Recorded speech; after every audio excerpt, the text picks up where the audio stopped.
My name is Ajah Washington, and today I'll be talking about political parties and democracy by S.C. Stokes. And I must say, I am very, I admire what she has to say, honestly, especially her breaking down the political parties and how they were developed and things like that.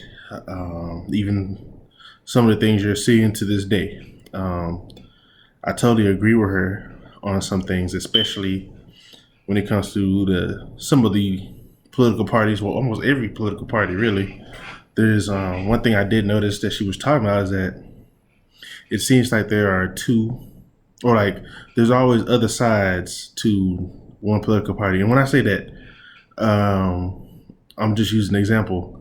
Republicans, you have. It seemed like what she was saying is that you have your regular Republicans, the ones that who are just their values and their beliefs are normal. Then you have the Republicans who are who it seem like they might be far left from their ideology, and then you have the other Republicans who are far left from the ideology, and then you have this one middle sector of Republicans, and I would say that the right is being the most extreme as far as ideals and things like that, and the left is in this case, not as intense, but they have points. And then you have this middle section of Republicans who seem like they are they're trying to pull both of them together in a sense, but they're all under one umbrella of this Republican Party. So I think that's what she was getting at on one of her points. But just to dive a little deeper, one of her readings that I found was on page 246, and I enjoyed it. I'm gonna read it for you. Parties are endemic, which is infectious, to democracy. Yet their numbers, degree of institutionalism, and structure vary enormously from continent to continent and from country to country. The size of the party system and its scope have profound normative implications if parties convey the preference, options, and interest of constituencies to government, then the expression of social interest of their supervision via the party system will critically influence the quality of democracy.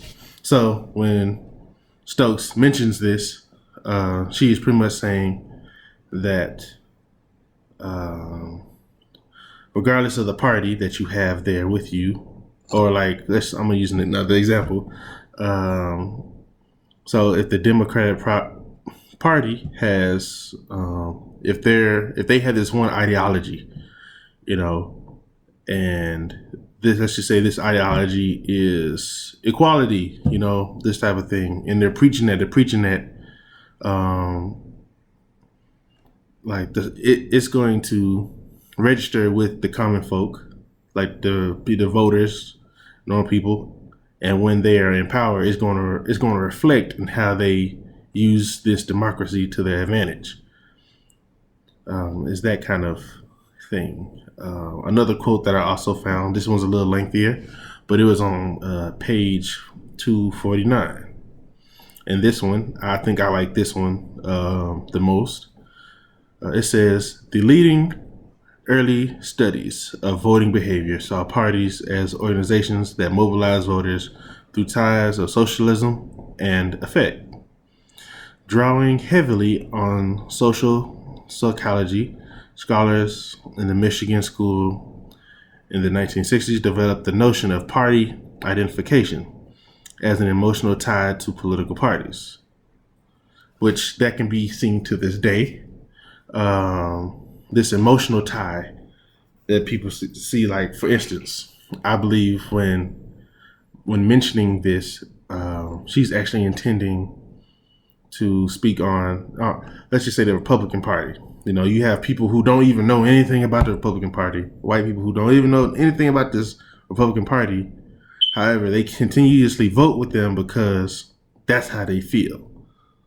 That emotionalism, but without having any fact to knowing actually what they're doing. That's what I feel like, this emotionalism that they're using to tie to this political party. But to continue on with the quote that I found, the quote that I found, which is included early, in which bearing major partisanism realigns, shapes voting behavior throughout a person's life. Later, the perspective was displaced by ones in which parties competed for the support of voters whose posture was more rational and instrumental. Downs, 1957, had posited that voters chose whom to vote for based on the proximity of the party's issue position to their policy ideal point. For a recent review, see Friedman's 1995. Downs offered some remarks suggesting that the party's labels may play a heuristic role in allowing voters to locate candidates on an issue space even when they lack detailed information about the policies and increments of the proposals of challengers. So pretty much, I believe that part is actually trying to say that these politicians, they get up here, these parties, they get up here, they use this democracy, and they wield it against the voters. And when I say that, I mean they'll share these ideas. They'll make it sound really good, very, very, influential, to the ear.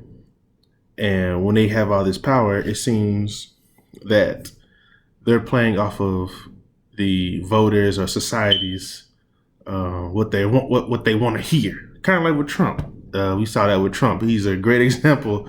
I feel like he wanted to issue hate and fear into people's hearts, and that's what he did.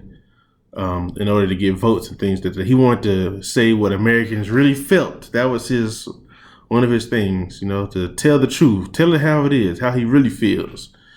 And that's how you saw all these voters, all these Trumpers and things like that, without really knowing what he was doing and things of that nature. Like, for instance, trying to take away Obamacare and things like that. And some people were so ignorant to the point to where,